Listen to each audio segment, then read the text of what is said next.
स्वागत है आपका राज्यसभा टीवी में। मैं हूं आपके साथ अमृता चौरसिया। शुरुआत करेंगे हेडलाइंस के साथ। ईद के दिन भी पाकिस्तान की नापाक हरकत। नौशेरा में सीमा पार से गोलीबारी में एक जवान शहीद। पुंछ में सुपुर्द खाक हुए शहीद जवान औरंगजेब। सैन्य सम्मान के साथ दी गई अंतिम विदाई। आतंकियों के खिलाफ अभियान रोकने पर गृहमंत्री राजनाथ सिंह कल दे सकते हैं फैसले की जानकारी।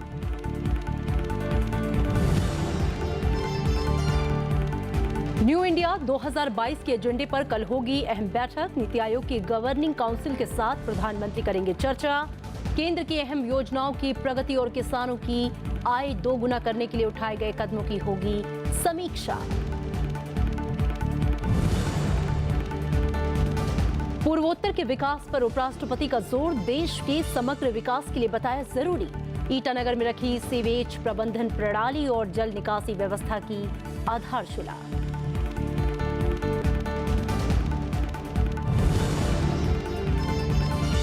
अमेरिका के शुल्क बढ़ाने के फैसले का भारत ने दिया करारा जवाब। बादाम से बाइक तक 30 वस्तुओं पर बढ़ाई इंपोर्ट ड्यूटी। 21 जून से लागू होंगी नई दरें। $230 मिलियन से अधिक की होगी अतिरिक्त आमदनी। और फीफा विश्व कप के ग्रुप सी मुकाबले में फ्रांस की शानदार जीत। ऑस्ट्रेलिया को 2-1 से हराया।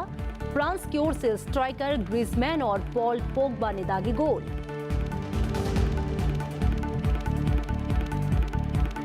और आइए खबरों की शुरुआत करते हैं विस्तार से। ईद के पाक मौके पर भी पाकिस्तान अपनी हरकत से बाज नहीं आ रहा। जम्मू कश्मीर के नौशेरा सेक्टर में नियंत्रण रेखा के पास आज पाकिस्तान ने सेना के गश्ती दल को निशाना बनाकर भारी गोलीबारी की। इसमें सेना का एक जवान विकास गुरुंग शहीद हो गया। पाकिस्तानी सेना ने गोलीबारी के साथ मोर्टार का इस्तेमाल किया। भारतीय सेना ने गोलीबारी का मुंहतोड़ जवाब दिया। सीमा पर लगातार संघर्ष विराम उल्लंघन के कारण तनाव बना हुआ है और इस वजह से दोनों देशों के सुरक्षा बलों ने इस बार ईद पर मिठाइयां देकर एक दूसरे को मुबारकबाद नहीं दी। पाकिस्तान की तरफ से एक बार फिर कायरतापूर्ण जो रवैया अपनाया गया है। हमारा एक जवान शहीद हुआ है। सबसे पहले मैं उस जवान के प्रति श्रद्धांजलि अर्पित करता हूं। भारतीय जवान पूरे जोर शोर से उनके मुंह तोड़ जवाब दे रहे हैं। भारतीय सेना के शहीद जवान औरंगजेब को शनिवार पुंछ के उनके गांव सलानी में सुपुर्द खाक किया गया। उन्हें अंतिम विदाई देने के लिए पूरा गांव उमड़ पड़ा। वहां मौजूद लोगों की आंखें नम हो गईं। गुरुवार को ईद के लिए घर लौट रहे राइफलमैन औरंगजेब का आतंकवादियों ने अपहरण कर लिया था। बाद में गोली मारकर उनकी हत्या कर दी। औरंगजेब के पिता ने केंद्र और जम्मू कश्मीर सरकार से आतंकवाद के खात्मे के लिए कदम उठाने की अपील की है। उन्होंने कहा कि उनके बेटे ने देश के लिए कुर्बानी दी है। सेना प्रमुख जनरल बिपिन रावत ने देश के खातिर औरंगजेब के सर्वोच्च बलिदान को सैल्यूट किया है। साथ ही उनके परिवार के साथ संवेदना व्यक्त की है। तो ये डिफेंस गवर्नमेंट और स्टेट गवर्नमेंट दोनों मिलकर तो कश्मीर के अंदर जो गुंडागर्दी है उसको दूर किया जाए। और इधर जम्मू कश्मीर की मुख्यमंत्री महबूबा मुफ्ती ने शनिवार को बारामूला के कीरी गांव जाकर पत्रकार शुजात बुखारी के परिवार से मुलाकात की और उनसे अपनी संवेदना जाहिर की। राइजिंग कश्मीर के एडिटर शुजात बुखारी की श्रीनगर में 14 जून को गोली मारकर हत्या कर दी गई थी। इस मामले में पुलिस ने एक संदिग्ध को पकड़ लिया है और 3 आतंकियों की तलाश जारी है। केंद्रीय गृह मंत्री राजनाथ सिंह जम्मू कश्मीर की सुरक्षा स्थिति और रमजान में आतंकरोधी अभियान स्थगित रखे जाने के बारे में रविवार को ऐलान कर सकते हैं। उन्होंने हाल में हुई घटनाओं को देखते हुए शुक्रवार को प्रधानमंत्री नरेंद्र मोदी से मिलकर जम्मू कश्मीर से स्थिति से अवगत कराया। प्रधानमंत्री को इसी महीने की 28 तारीख से शुरू हो रही अमरनाथ यात्रा की सुरक्षा व्यवस्था की भी जानकारी दी। ईद के दिन भी पत्थरबाज जो लगातार पत्थरबाजी कर रहे हैं, सीज पर वायलेशन हो रहा है। कल बोलूंगा।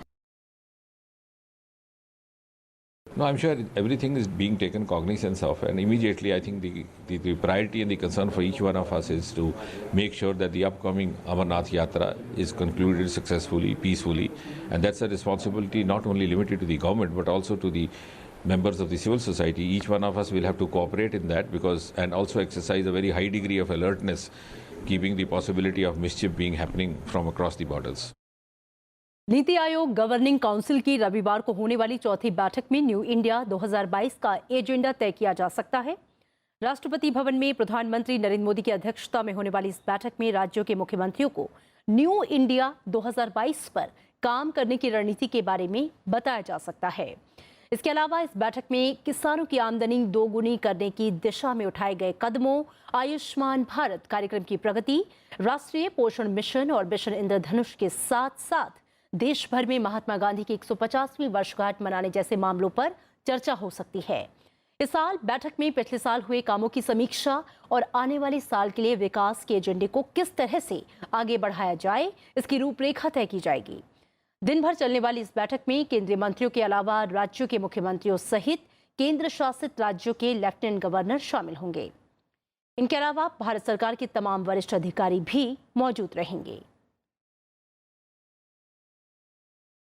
उपराष्ट्रपति एम वेंकैया नायडू ने आज अरुणाचल प्रदेश का दौरा किया। वे ईटानगर के Atal mission for rejuvenation and urban transformation यानी कि अमृत योजना से जुड़े कार्यक्रम में शामिल हुए। इस दौरान उपराष्ट्रपति ने देश के विकास के लिए पूर्वोत्तर राज्यों के समग्र विकास को बेहद जरूरी बताया। उन्होंने कहा कि सामरिक स्थिति और प्रचुर संभावना की वजह से पूर्वोत्तर के इलाके विकास के लिहाज से काफी महत्वपूर्ण है। हिंसा और आतंक को विकास और मानवता का दुश्मन बताते हुए उपराष्ट्रपति ने अंतर्राष्ट्रीय समुदाय से इसके खिलाफ एकजुट होने की अपील की। उपराष्ट्रपति एम वेंकैया नायडू ने शनिवार को ईटानगर में Atal mission for rejuvenation and urban transformation यानी अमृत योजना के तहत 31 करोड़ रुपए से ज्यादा की लागत वाली सेप्टेज मैनेजमेंट सिस्टम और स्टॉर्म वाटर ड्रेनेज सिस्टम की आधारशिला रखी। इस मौके पर उन्होंने कहा कि देश में बदलाव की बयार चल रही है। न्यू इंडिया बनाने के लिए मोदी सरकार नई सोच, नई ऊर्जा, नए दृष्टिकोण से काम कर रही है। उपराष्ट्रपति ने पूर्वोत्तर इलाकों को इस बदलाव के लिहाज से महत्वपूर्ण कड़ी बताया। North East is very vital because border, hilly area, tribals, our own people, indigenous people are living here. So you have to develop the North East. If you want to become a strong, stable, prosperous nation, you must focus more on North East. उपराष्ट्रपति ने कहा कि देश के तेजी से विकास के लिए सीमा के बाहर और सीमा के भीतर शांति होनी चाहिए। उन्होंने कहा कि भारत मतभेदों को भरोसे के माहौल में बातचीत के जरिए सुलझाने में विश्वास करता है। उपराष्ट्रपति ने कहा कि आतंकवाद के खिलाफ पूरे विश्व को एकजुट होकर एक स्वर में बोलना चाहिए। And violence and terror cannot solve the problems. And second is terror.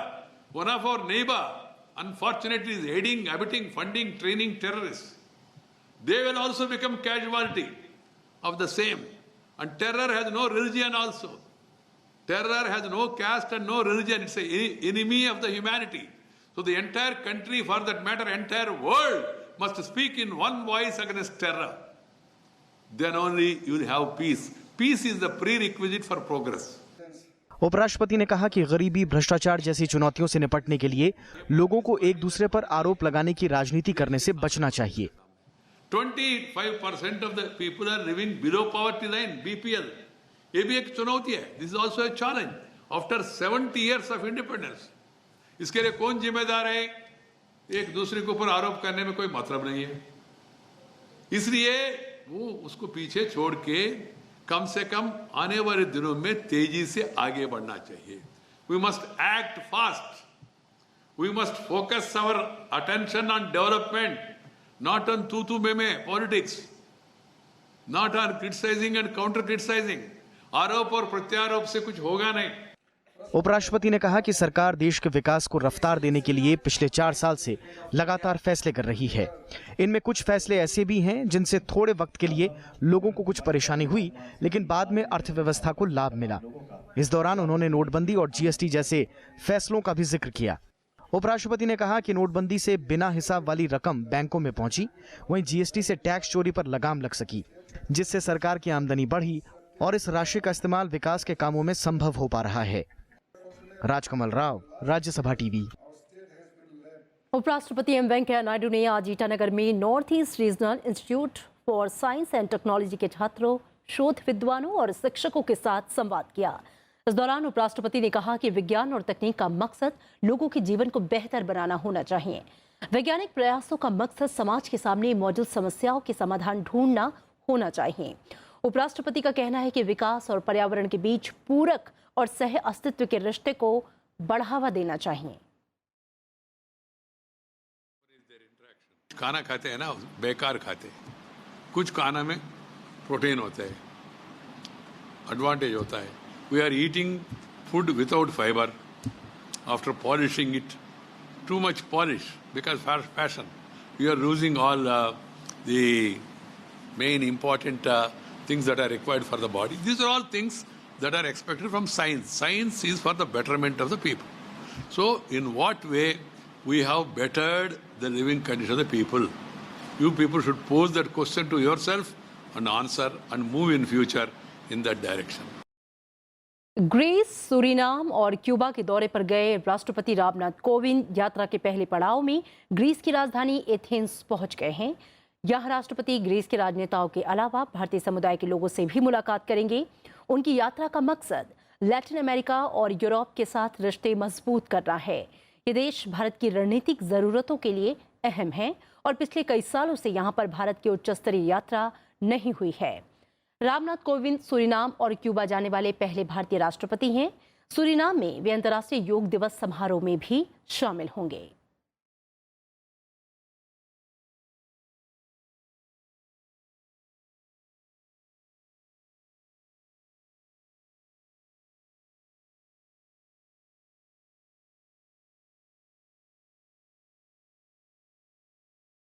और दिल्ली के पास सूरजकुंड में चले 3 दिन तक बीजेपी संगठन महामंत्रियों की बैठक में देश में होने वाले आगामी चुनावों को लेकर संदेश दिया गया। बैठक में क्या क्या रणनीति बनी, इस पर ज्यादा जानकारी दे रहे हैं हमारे संवाददाता पंचानन मिश्रा। बीजेपी के प्रचारक वर्ग का 3 दिनों तक चला यहां सूरजकुंड में जो सम्मेलन था वो शनिवार को खत्म हो गया और इस सम्मेलन में जो संगठन मंत्री हैं उनकी भूमिका को सबसे ज्यादा अहम तौर पर दर्शाया गया। यहाँ जो संघ और बीजेपी दोनों के यहाँ पर जो नेता है वो यहाँ पहुंचे थे। 3 दिनों तक मंथन हुआ और जो सबसे ज्यादा एक जो बात कही गई वो ये है कि जो संगठन मंत्री हैं उनकी बड़ी जिम्मेदारी है आने वाले जो 3 राज्यों के विधानसभा चुनाव हैं या 2019 का जो लोकसभा चुनाव है उसके लिए उन्हें बड़ी जिम्मेदारी उठानी होगी। साथ ही जो अमित शाह जो पार्टी अध्यक्ष हैं बीजेपी के, उनका यहाँ पर करीब 35 मिनट का जो यहाँ पर आज भाषण हुआ उसमें उन्होंने साफ संकेत दिया। उसमें कहा गया कि इन संगठन मंत्रियों को दूत की तरह अपनी भूमिका निभानी चाहिए और 2019 के लिए समन्वय से लेकर और जो प्रवास का जो उनका काम है उसको और तेज करना होगा। साथ ही ये भी कहा गया कि दक्षिण भारत में अपनी जो भूमिका है उसको बढ़ाना होगा और नए कार्यकर्ताओं को जोड़ने की सबसे ज्यादा जरूरत है जिससे कि उनका वोट बैंक दक्षिण में खासकर मजबूत हो सके और जहां लंबे समय से बीजेपी की सरकारें हैं उसमें शिथिलता भी नहीं आने देनी है। तो कई कुल मिलाकर 2019 पर जो लोकसभा चुनाव है उस पर इस जो संगठन महामंत्रियों यानी प्रचारक वर्ग का जो सम्मेलन था उसका फोकस रहा और बीजेपी यहां से अब तैयार दिख रही कि संघ के साथ जो समन्वय को लेकर अगला जो चुनाव है 2019 उस पर नजर रखी जाए। फरीदाबाद के सूरजकुंड से करुण शिव कुमार के साथ पंचानन मिश्रा, राज्यसभा टीवी। और भारत ने अमेरिका से आने वाली 30 वस्तुओं पर शुल्क बढ़ाने का फैसला किया है। इनमें 800 सीसी से अधिक की बाइक, ताज़ा सेब, बादाम, बोरिक एसिड जैसे उत्पाद शामिल हैं। इन पर 50% तक शुल्क बढ़ाने की बात कही गई है। भारत ने इस फैसले की जानकारी विश्व व्यापार संगठन को दे दी है। नई दरें 21 जून से प्रभावी होंगी। भारत ने ये कदम अमेरिका की ओर से स्टील और एल्यूमिनियम प्रोडक्ट्स के आयात पर ड्यूटी बढ़ाए जाने के बाद उठाया। अनुमान ये है कि ड्यूटी में इजाफे से 230 मिलियन अमेरिकी डॉलर से ज्यादा का राजस्व हासिल होगा। अमेरिका की ओर से स्टील और एल्यूमिनियम प्रोडक्ट्स के आयात पर ड्यूटी बढ़ाए जाने के बाद भारत ने शुल्क बढ़ाने का ऐलान किया है। भारत ने वर्ल्ड ट्रेड ऑर्गेनाइजेशन को मोटरसाइकिल, चुनिंदा आयरन और स्टील समेत 30 वस्तुओं की सूची भेजी है और इन उत्पादों पर कस्टम ड्यूटी बढ़ाकर 50% तक करने की बात की है। भारत ने कहा है कि जब तक अमेरिका अपनी तरफ से बढ़ाए गए टैरिफ को वापस नहीं लेता है तब तक यह फैसला जारी रहेगा। अमेरिका से आने वाली 800 सीसी से अधिक की बाइक पर 50% शुल्क लगेगा। बादाम और अखरोट पर 20% तो सेब पर 25% का शुल्क लगेगा। इससे 230 मिलियन डॉलर की अतिरिक्त आमदनी होगी। अमेरिका ने स्टील और एल्यूमिनियम के ऊपर भारी टैरिफ लगा दिए, तो ये किए हैं नेशनल सिक्योरिटी के नाम पे। तो नेशनल सिक्योरिटी ऐसी चीज है वो WTO के वर्ल्ड ट्रेड ऑर्गेनाइजेशन के अंडर चैलेंज करना भी मुश्किल है। तो भारत ने सही किया कि हम भी बाकी पूरे दुनिया के साथ दे रहे इन मामले में। उधर चीन ने भी अमेरिका की ओर से उसके उत्पादों पर भारी शुल्क लगाने के फैसले का जवाब दिया है। चीन ने अमेरिका से आने वाली 659 वस्तुओं पर 25% अतिरिक्त शुल्क लगाने का फैसला किया है। इन वस्तुओं का कुल मूल्य करीब 50 अरब डॉलर है। 545 वस्तुओं पर नए शुल्क 6 जुलाई से लागू होंगे, जबकि बाकी 114 वस्तुओं पर अतिरिक्त शुल्क लागू करने की तारीख का ऐलान बाद में होगा। शुक्रवार को अमेरिका ने 50 अरब डॉलर मूल्य की चीन की वस्तुओं पर 25% का शुल्क लगाने को मंजूरी दी थी।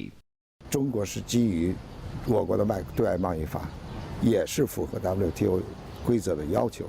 स्टील और एल्यूमिनियम जैसे उत्पादों के आयात पर ऊंचा शुल्क लगाने के अमेरिकी राष्ट्रपति डोनाल्ड ट्रंप की कार्रवाई के खिलाफ यूरोपीय संघ और कनाडा समेत कई देशों ने जवाबी कार्रवाई शुरू कर दी है।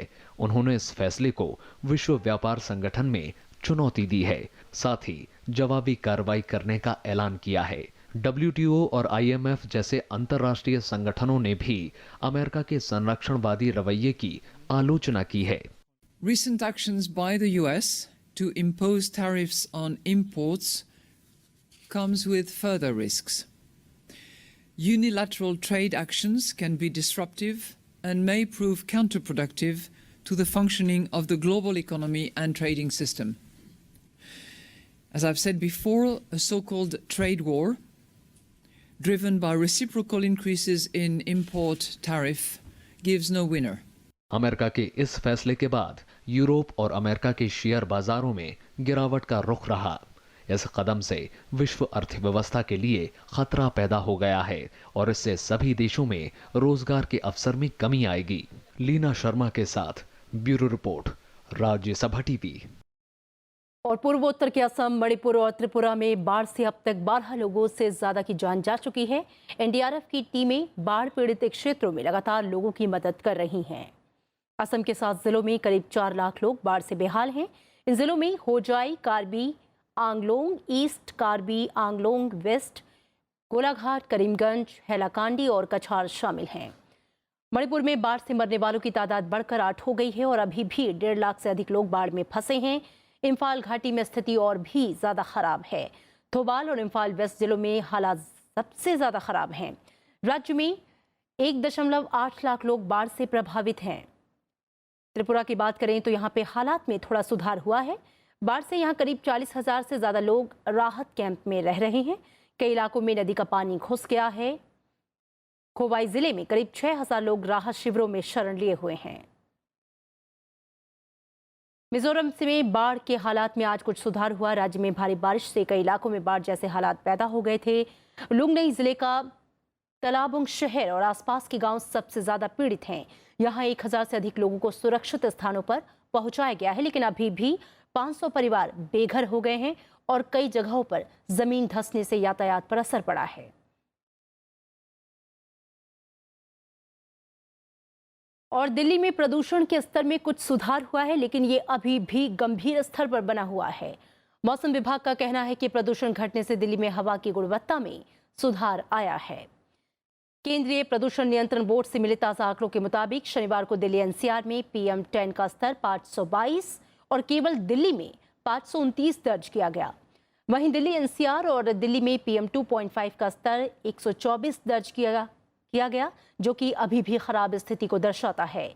इस बीच हवाएं चलने से दिल्ली में वायु प्रदूषण का स्तर कुछ घटा है। पर्यावरण मंत्री डॉक्टर हर्षवर्धन ने भी उम्मीद जताई है कि सोमवार तक स्थिति में और सुधार होगा। आज जो PM10 है, जो सबसे ज़्यादा कंसर्न था, क्योंकि डस्ट स्टॉर्म आया वेस्ट से, तो उसके अंदर आज जो वैल्यूज़ हैं उसमें बहुत सिग्निफिकेंट कमी आई है। आज शायद 522 के करीब वैल्यू है और जो हमने जब शुरू किया था तब 823 से शुरू किया था। इसी तरह से जो PM2.5 है, PM2.5 तो नॉर्मल रेंज में ऑलरेडी आ गया है, वो तो करीब 120-25 के करीब है। मुझे पूरा विश्वास है कि अधिक से अधिक मंडे तक ये जो PM10 है इसका लेवल भी जो है वो एकदम कम हो जाएगा। वहीं कल यानी कि शुक्रवार रात एक याचिका पर तुरंत सुनवाई करते हुए दिल्ली हाई कोर्ट ने दिल्ली की आबो हवा को आपातकालीन स्थिति बताया। कोर्ट ने इस मामले में दिल्ली सरकार और राज्य प्रदूषण नियंत्रण समिति से जवाब भी मांगा है। मौसम विभाग के मुताबिक अगले कुछ दिनों में दिल्ली एनसीआर में बारिश से होने से प्रदूषण में राहत मिल सकती है। आपको बता दें कि पश्चिमी भारत में धूल भरी आंधी के चलते ये हालात बने हैं। ब्रिटेन अपने इमिग्रेशन नीति में बदलाव करने जा रहा है। ब्रिटेन ने नीति में बदलाव से जुड़े नियम संसद में पेश कर दिए हैं। इसमें भारत जैसे देशों के पेशेवरों के लिए उपलब्ध सख्त वीजा कोटा में समीक्षा का प्रावधान भी शामिल है। ब्रिटिश सरकार ने कहा है कि वो इसके लिए स्वतंत्र प्रवासन सलाहकार समिति से व्यवसाय सूची की संरचना की समीक्षा करने को कहेगी। नीतियों में बदलाव से ब्रिटेन में काम करने के इच्छुक भारतीय पेशेवरों के लिए वीजा व्यवस्था आसान होने की संभावना है। और ईद उल फितर का त्योहार पूरे देश में जोर शोर से मनाया गया है। इस मौके पर राष्ट्रपति, उपराष्ट्रपति और प्रधानमंत्री ने देशवासियों को बधाई संदेश भी दिए हैं।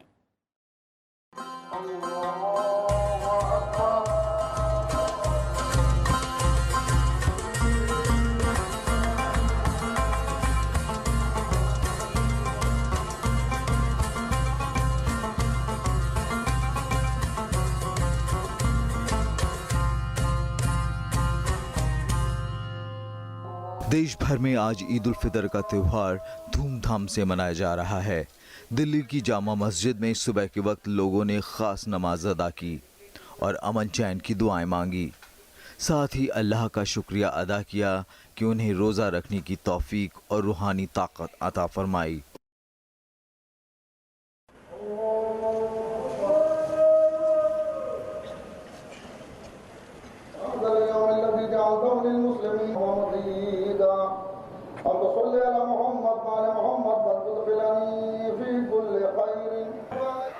मुंबई में भी लोगों ने मस्जिदों में विशेष नमाज अदा की और एक दूसरे के गले लगकर ईद की मुबारकबाद दी।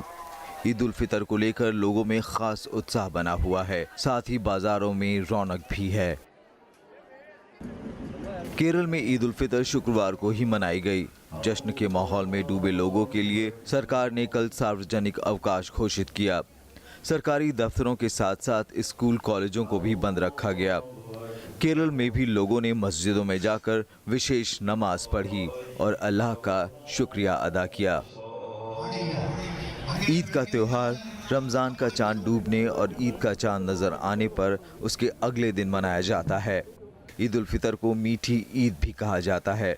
सेवइयों में लिपटी मोहब्बत की मिठास इस त्योहार की खूबी है। मुसलमानों का सबसे बड़ा ये त्यौहार न सिर्फ समाज को जोड़ने का मजबूत काम करता है, बल्कि इस्लाम के प्रेम और सौहार्द भरे संदेश को पूरी दुनिया में फैलाता है। Bureau report, Rajya Sabha TV. और अब बात फीफा विश्व कप फुटबॉल की।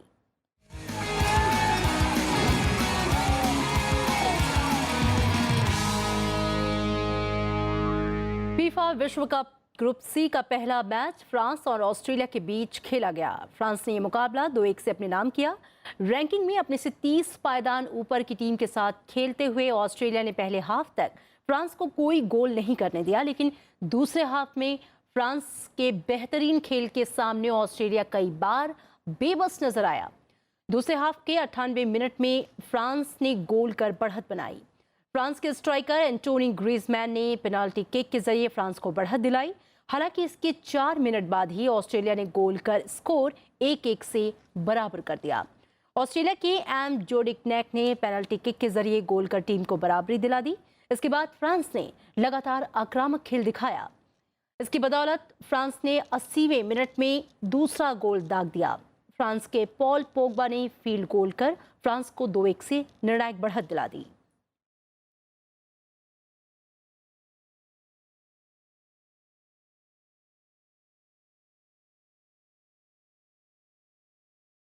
और आइए आज के मैच पर और ज्यादा बातचीत के लिए हमारे साथ स्टूडियो में मौजूद हैं पूर्व भारतीय फुटबॉल कप्तान कार्लटन चैपमैन।